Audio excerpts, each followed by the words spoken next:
Hi there, guys. Welcome to the Raw Reflections podcast, brought to you by the Mirror Impact. My name is Ariel Keller, and I will be talking today about the four tendencies and how we can respond to some of those weaknesses that keep us or hold us back from achieving those personal, physical, mental, or even nutritional goals that we have for ourselves, and being able to identify the obstacles that are in our way and respond to them in a way that's going to help increase that change or even start up that change for you. So if you are interested in learning more about my programs and my memberships, both with fitness and with lifestyle, life coaching, all of that fun stuff, please check out my website at themirrorimpact.com/memberships. You can find all the information that you need to know there. I will also link the website in the description box, as well as the Facebook page and Instagram if you would like to follow us on social media. Make sure you give this video a like and subscribe to the channel for more podcasts and videos, both fitness and lifestyle. So if you have not taken the Four Tendencies quiz yet, go ahead and do that. I'll link that in the description box below. Today we're going to touch on how our tendency influences our self-awareness and self-improvement. Also touch on a couple of those action steps that we can take in order to deal with some of those obstacles and move past them. So our upholders tend to have everything kind of in line. They scheduled out and they could just follow what they've scheduled, while an obliger needs external accountability in order to uphold some of these goals that they've set. Maybe you need a higher level of accountability because you're an obliger and you tend to do things because you have external expectation and that's the only reason you'll do it. Or maybe you have fallen off of your diet because you are snacking at nighttime when there's nobody around, and you don't feel any guilt for eating the things that other people know you're trying not to eat. It's sometimes easier to eat healthy when you're at a restaurant with a bunch of friends who know you're watching your weight to order a salad than when you're by yourself and you're like, well, I'm going to order takeout. Nobody else is here. I'm just going to get a burger and fries. You know what I mean? So that's something to keep in mind. Understanding your weaknesses so that you can adjust your behaviors accordingly. Another example for rebels would be snacking on or sneaking treats, falling out of a restrictive diet because you've tried every restrictive diet possible. But when it comes to restriction, and I know this because I'm a rebel, okay, you push away from all expectations. So any sort of restrictive diet is not going to work for you. If you're counting calories or you're cutting calories or you are you can't eat this, and this, instead of having that mindset of restoring. And that's why I focus so highly on a restorative eating plan rather than a restrictive eating plan, because many people have tried restrictive eating plans and there are a whole bunch of stuff. There's so many things I could get into when it comes to restrictive eating plans, but I'm not going to get into that today. I have another podcast on that. But with restrictive eating, rebels are going to find a very, very hard time trying to follow a restrictive diet. I literally have to get up every single day. The only form of nutrition that has ever worked for me is me waking up in the morning and choosing, okay, I'm not going to eat until this time because I am not hungry. I'm choosing not to eat. And then when I am hungry, I'm going to choose to fuel my body with things that are good for me rather than things that are going to make me feel like crap. So that is the choice that I have to make. I have come to understand my why and why I'm doing certain things. And I know that the result is that I'm going to feel better about myself. So for me, it's not something that is a chore. It's something that I'm choosing to do. And it's a choice for me regardless. I have the freedom to make that choice. And we all have that freedom to make the choice. But when you are a rebel, I'm just telling you, you may find it very difficult to follow any sort of restrictive diet. So controlled eating patterns, this is why I phrase it this way, instead of intermittent fasting, because intermittent fasting implies you're restricting yourself. But controlled eating patterns is implying that you have a choice because you are in control of the situation. See, I've got a method to my madness, right?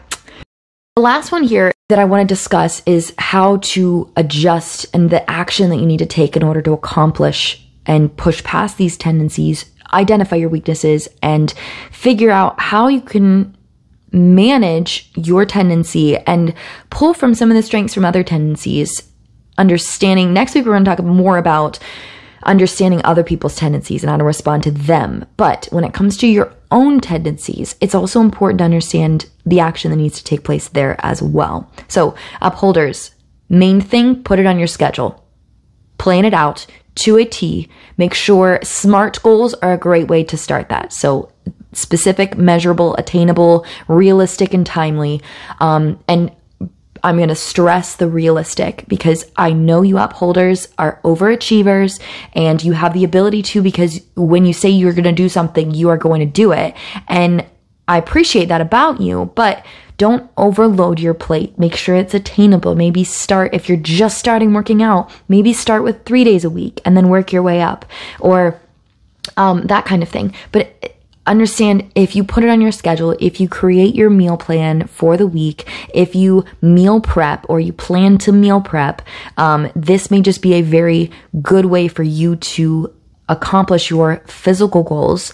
And then when it comes to your relationships and your personal goals, plan that out as well. Plan out when you are going to work on your point of actions each week when you get your blog post alerts for this week. Or maybe you're going to plan a certain amount of time every single morning to go for a walk and reflect, or write down your daily thankfuls or affirmations, or whatever action that you need to take in order to set your mind in a place for the day of, I am going to accomplish this, this, and this. I want to get this done. Write your to-do lists. Write things out and follow through. Whether you're using your calendar, you're using a paper version of your calendar, or it's on your phone. Whatever that looks like for you upholders, you have to schedule it out and you'll make it happen. You're probably the easiest tendency to plan something and actually do it. The other tendencies have a harder time. So for you, I know sometimes it can be difficult. There are some weaknesses here and there when it comes to your frustrations with others that don't follow through on their goals. And that doesn't seem to make sense to you. But if you continue listening, you may understand a little bit more. So keep listening. Questioners, if you won't do anything unless it is justified in your own mind. So the biggest thing for you is finding your why. Why are you doing something? Give yourself a deadline to make a decision so that you don't get stuck in that overthinking or that analysis paralysis to where you can not make a decision at all. So justify it in your own mind and create your why for upholders. Obligers, you need external accountability. That is the biggest thing for you. All right. Whatever goals that you have, external accountability is going to be the biggest factor. So that means a workout buddy or a trainer or a coach or something where if you're using someone else's money over your own, or maybe your mom paid for a membership for you for a birthday present, or your whatever that might look like for you. If somebody got you a massage, paid for you to get a massage, you're going to go do it. But it wouldn't necessarily be something that you would plan on for yourself, because oftentimes instead of going to get your own massage, you would spend that money or that time doing something for someone else. That's just the way that obligers typically are. So external accountability is going to be your best friend. And we're going to talk a little bit more about those specific things in a moment.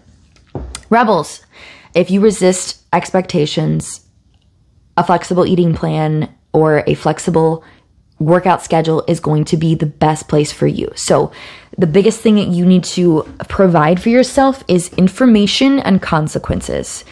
And then, so it's information, consequences, and choice. If you provide yourself with the information of what is it, why am I doing this, what is it that I want to do, and then you provide yourself with the consequences if you do not accomplish this, and then you leave it up to yourself. This is the choice that I'm making for myself. So like I said earlier, I have to choose every single day to eat to fuel my body. That is my goal. It is not, oh, I need to eat this calorie intake. I need to do this, this, and this. I'll wake up on a day and be like, I think it's going to be a low carb day. I'll wake up in a day and be like, I think I'm going to have this for breakfast because I just feel like it. And it's, for me, that is the only thing that has ever gotten me to that point of weight loss. Ever. I have tried every diet out there. I thought there was something wrong with me because I couldn't stick to it.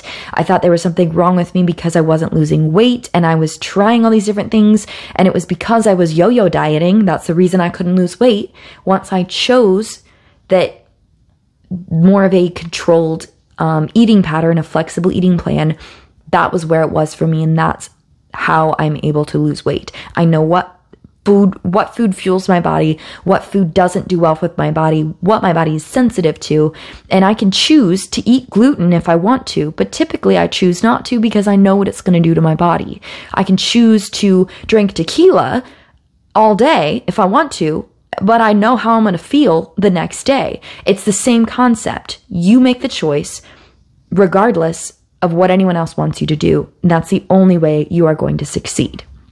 Okay, so for the next part, we're gonna talk about is creating your plan. So this is your challenge for the week, and I want you to write down a couple of action steps.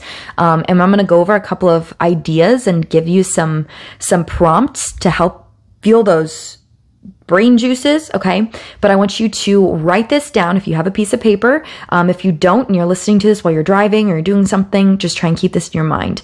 Number 1, we're action step. 2, reason. 3, frequency, desired result, and choice. All right. So each leads into the other. And the biggest thing that I want you to focus on here is your reason and your choice. So we have action step, reason, frequency, desired result, and choice. And this is just going to help to give you a framework on how you're going to create your action step. Okay. So first off, I'm going to talk about upholders. A potential problem might look like unfulfilled personal goals, like weight loss, eating healthier, getting more sleep. Action to take would be clearly identifying your goals, writing them down, scheduling time each day / week to work towards them, plan for workouts, meal prep, set timers on your phone for when you do your workouts, and for upholders specifically, a select time that you do your workout every single day may benefit you more than anything.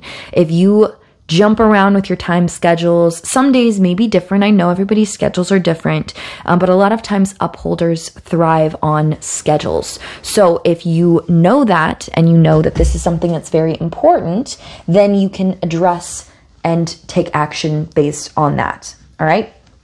So next option might be too much on your plate, people counting on you for things, high stress. You don't say no because you truly want to accomplish everything and show everyone that you can do it, and you have no weaknesses and you're, made of steel. That's fantastic. But realistically, instead of saying yes, maybe try responding to requests with a, let me get back to you about that. It's a great way to not say no, but not say yes.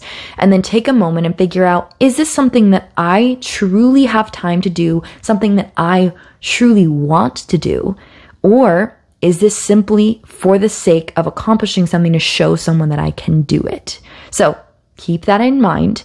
Schedule time for self-care. Schedule time for doing nothing. I know it's difficult for upholders to do this. And when it comes to even when you're watching TV, you're like, oh, well, I don't have time for TV. I scheduled to do this. That's not necessarily an issue for you. You're not going to get as distracted, but it is okay to take time to do nothing. There's nothing wrong with that. Keep different smaller to-do lists to manage your time better. So maybe you have a to-do list for your week, a to-do list for your days. Maybe you break it down every single week. You kind of plan out an agenda for the different tasks you need to perform each day. If that makes you figure out what level of planning you need to put in order to feel confident with your day that you are providing enough time for yourself to work on yourself, your physical health, your nutritional health, and your emotional and mental health. All right. So that would include scheduling self-care time. And learning to delegate is another big thing for upholders, and that's going to help free up a lot of your time. Delegate tasks to people that you trust who are going to do them, but understand that there's only one you, only this. And I know sometimes upholders can get caught in that that mindset of, I can do it better than anyone else, so why would I delegate it to someone? And be careful with that mentality, because you genuinely, you are one person, you are human. You're not invincible. So by delegating to other people, you leave more freedom for you to work on yourself and to be a better person for your family and for those around you. So yes, releasing that need for perfection, and understanding that different people are going to have different ways to do it. But if you trust someone with a task and you know that all of these information, if you know their tendency, choose an upholder, because they're definitely going to get it done. Or I'm sorry, an obliger, because they're going to get it done for your sake. They don't want to let you down. So delegate to obligers. That's a great way. Don't delegate to rebels. They're not going to get it done. So a third one here for upholders would be developing frustration because, or resentment towards questioners or rebels, because they won't just do what you ask. They constantly ask questions. They want answers. They want to make sure they know why they're doing something. And this isn't a bad thing, but it can be a little bit offsetting to upholders when they're trying to delegate a task or tell someone to do something. It can be frustrating for them. So keeping that in mind, and realizing that only 19% of the population is like you. Not everyone is able to just accept things that others say.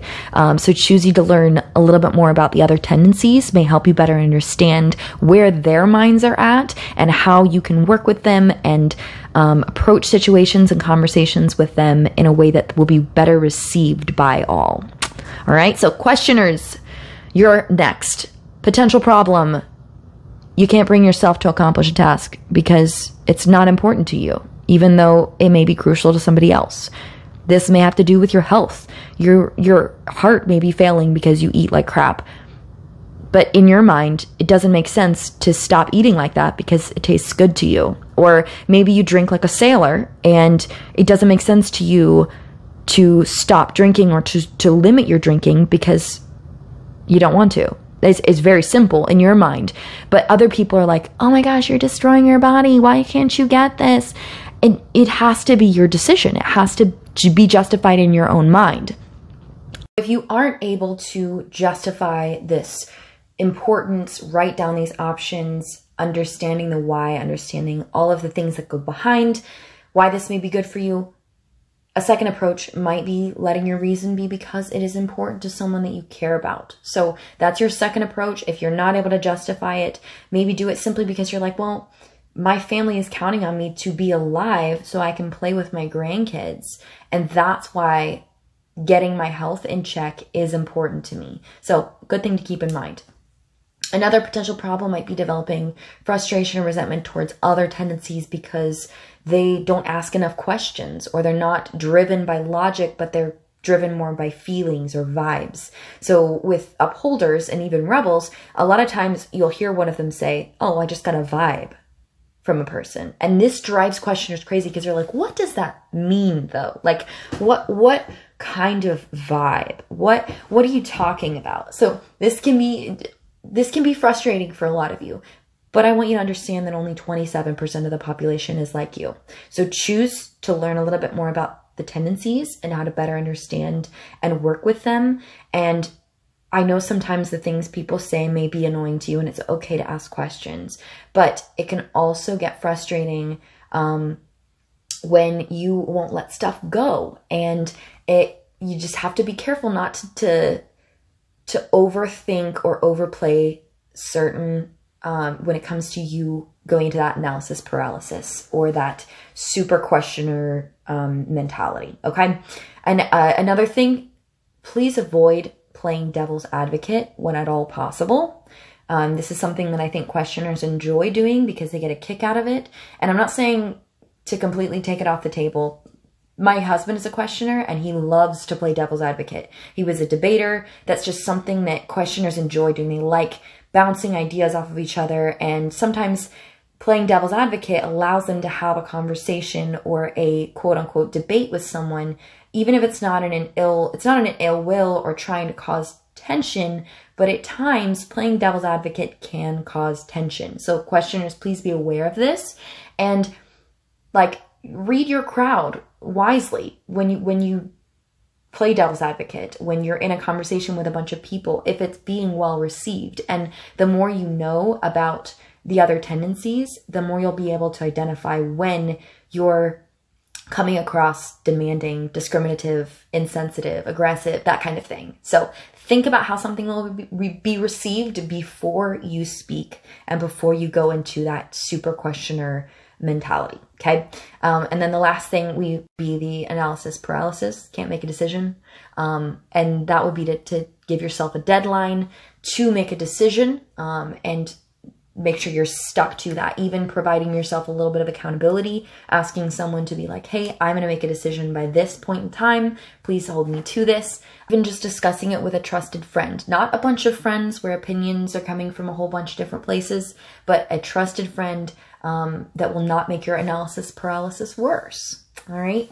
So those are a couple of tips for you questioners. We're going to move on to obligers and rebels really quick, and then we're going to close this podcast out. All right. A potential problem for an obliger would be that you have a hard time sticking to or accomplishing a personal goal like weight loss or eating healthier. And we touched on this a little bit. And for creating external accountability, a couple of ideas would be deadlines, monitoring, regular check-ins with someone whose opinions you care about, or a coach, someone that you're paying for, because you are investing in the time and the effort that that person is putting into you. So that may benefit you. Obviously, I am a coach, so if you're ever wondering how you can work with me, I have all kinds of different levels of accountability for all price ranges too. So whatever your level that you need for that accountability is, then I can help you with that. So please let me know if you would like to. If you go to my website, there's an option on there to set up a strategy call. It's free. It's just an opportunity for me to get to know you and to figure out what obstacles we may need to hurdle, and if we are a good fit to work together. All right. So another option for external accountability would be serving as a role model for serving others. So teaching a class, learning, I've seen a lot of women who will get bar or Zumba certified because they want to be more active, and that's a way for them to have accountability. Or they will teach a class on a weekly basis, and then they'll go support their friends who also teach. Maybe leading a small group, or maybe starting some sort of a challenge with a group of friends that you already have. So being that leader, being that catalyst, and that impact in your friend group can help you accomplish your goals better as well. And you're also creating that ripple effect to the people around you as well, which is really cool. Another option would be spending time with someone, or spending someone else's money, or using their time, like I mentioned before, or finding an accountability buddy or workout partner with a similar goal. Take into account, in this case, what their tendency is as well. For instance, upholders do not make very good accountability partners because they don't understand why obligers can't seem to stick with it, or they can get frustrated with the obliger very easily. So if your workout buddy is an upholder, this can be beneficial for you, but you need to understand the pros and cons of those two tendencies possibly clashing or working well together. So keep that in your mind. And if other obligers make great workout partners or accountability buddies because they know how hard it can be to meet those internal expectations, and they can be in that encouraging, oh, I know where you're coming from, I'm empathetic with you, but let's work towards this together kind of mentality. So that's a great option there. A couple ideas for external accountability. Write down a couple options maybe that you want to apply to your life in the next couple of weeks. what would look good for that. Another option, another potential problem might be thinking that if you clear your plate and get rid of all external expectations from other people, that only then you will be able to make time for yourself. And this is something that a lot of us, the obligers, and I have a little bit of obliger in me too. It's that, internal expectations thing that I'm resisting. That's how they overlap. But when it comes to those clear expectations, or those internal expectations being dropped, the only issue is that it's not the outer expectations that are causing you not to focus on yourself. It's the fact that you lack outer accountability towards those goals, or you lack incentive towards those goals. So by clearing your plate, this may work for a moment, and you might think, oh, well, now I have time to plan. I have time to, create my strategy. But the issue with obligers is you can plan all day long, you can strategize all day long, but if you do not choose to take action and you don't provide yourself with accountability, none of these things are going to matter. The fact that you have more time won't matter, because you will probably procrastinate with doing small tasks that give you a small sense of accomplishment, like house chores or small projects. Even sometimes I'll find myself crafting randomly because I'm like, oh, this seems interesting, and I'll distract myself unknowingly to a task that I wanted to work on, or I needed to work on with a task I wanted to work on. So keep that in mind, but know that just by clearing your plate, it's not going to make your goals closer. It may clear up a little bit of time, but it's not going to make it easier. You have to provide yourself with external accountability. So another problem for obligers would be having a difficult time saying no, because as we know, obligers are very giving spirits. They're, very heartfelt. You're people who are empathetic and they just want to help everyone. But this can very easily become an overwhelm, or put you in a state of overwhelm, and you can easily build resentment towards the people that you care about. So learning to say no, using that statement of, let me see if I can commit to that right now, and I'll get back to you later. Choose for you, not for them. That's the biggest thing with this, is understanding what and why you're doing something and for whom. And if it's really something that you need to be committing to right now for this person. If you're doing stuff for people you genuinely don't care about, you're going to end up frustrated at yourself, and you're going to look back and be like, why did I choose to dedicate time to this person when they don't add anything to my life?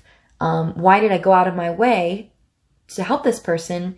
And then you may even find yourself looking back and feeling that sense of obligation that they have to you to repay you for the things that you've done for them, and they don't find that obligation in their mind at all. So be very careful with your commitment levels and set boundaries as much as possible for you obligers. All right. Last one here for obligers, feeling the sense that others are taking advantage of you. And this pulls into the boundaries as well.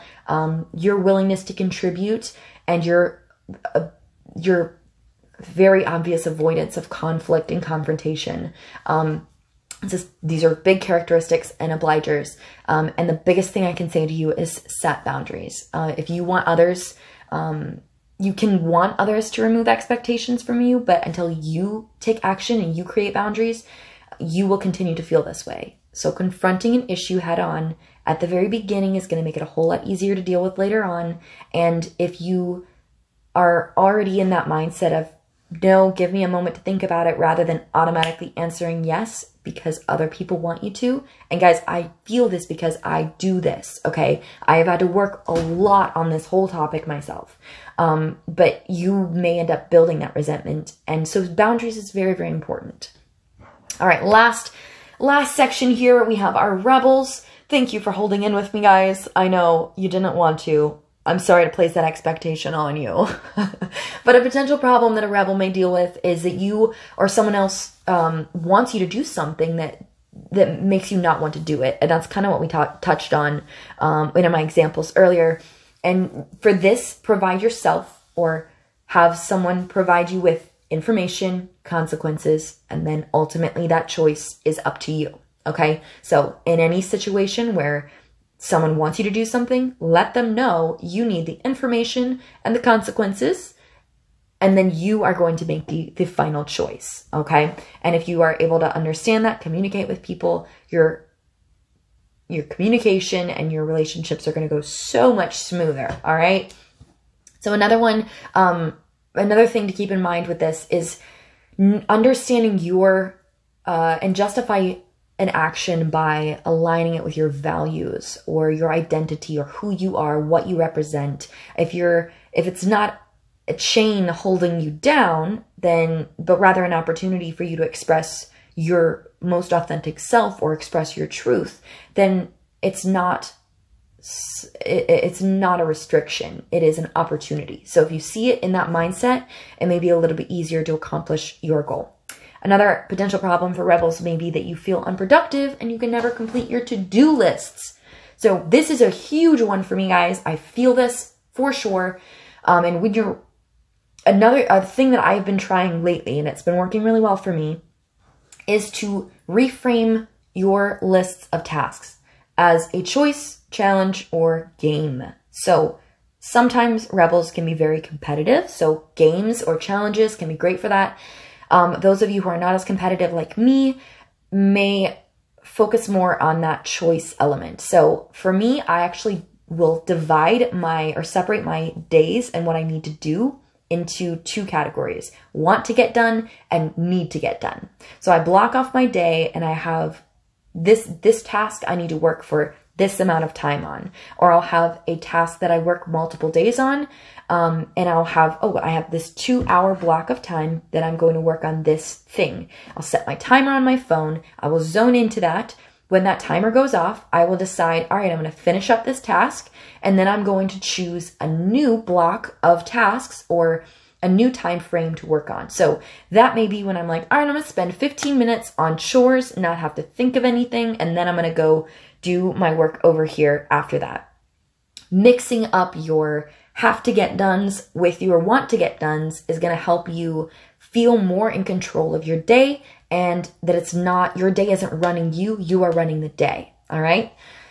Another option for your to-do lists might be to provide yourself a little bit of breaks in between. So maybe a 15-minute break. Make sure you're eating. Make sure you are fueling your body with water and what other supplements or vitamins that you may need to substitute in your diet to help you have that energy and focus. Sometimes it can be hard for your rebels to focus, but we gotta work together, right? We gotta do what we can. Another potential problem a rebel may deal with is that you want to do something until someone wants you to do it. You can still do something. You still have the choice, even though someone else agrees with you. All right. Doesn't mean that they're pressuring you. You may agree with them. So reframe that in your mind. Understand, maybe give yourself write down a little catchphrase or a little reminder that you can give yourself when you come into this problem, because this happens with me quite a bit. I'll be excited about something, and as soon as someone says something about it or puts that expectation on me, all of the excitement will go away, and I won't know why. And it's simply because I'm subconsciously resisting the expectation that person has set on me.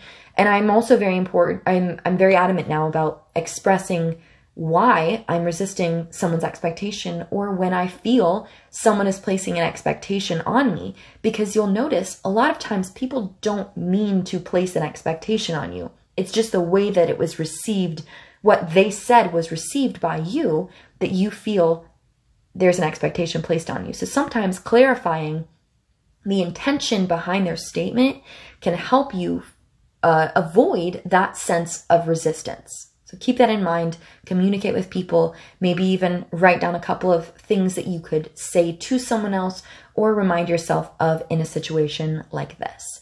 Lastly, another problem you may need to deal with is wanting to give or do something for someone else, but you hate that there's an expectation from them or others that you have to do this. So this could include Christmas, birthdays, anniversaries, like any time when someone's like, oh, I expect you to throw me a party, or I expect you to bring gifts for all of your 75 cousins. Guys, I can't even tell you, I would love to say that Christmas is my favorite holiday, but it's genuinely not, and simply for the fact that I hate walking into a room with the expectation that I have to get people gifts, because I am not a gift-giving love language. I don't even think about gifts until December 1st, and then I'm scrambling to find people gifts that don't necessarily mean much, because there's an expectation there to have something for people. And it's frustrating to me.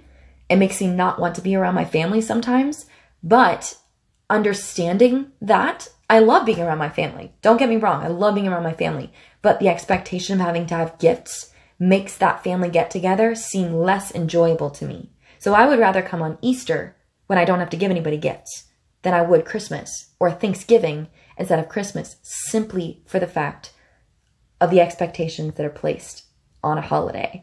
So it's crazy to hear that, but coming from a rebel, that is the mindset a lot of rebels have. And if you are a rebel, you probably feel me on this. So the way to deal with this is to remember that the intention behind the gift or the service. So maybe even taking some time to think about who this person is that you're trying to get a gift for, what they mean to you, and let that fuel your decision making on what to get them.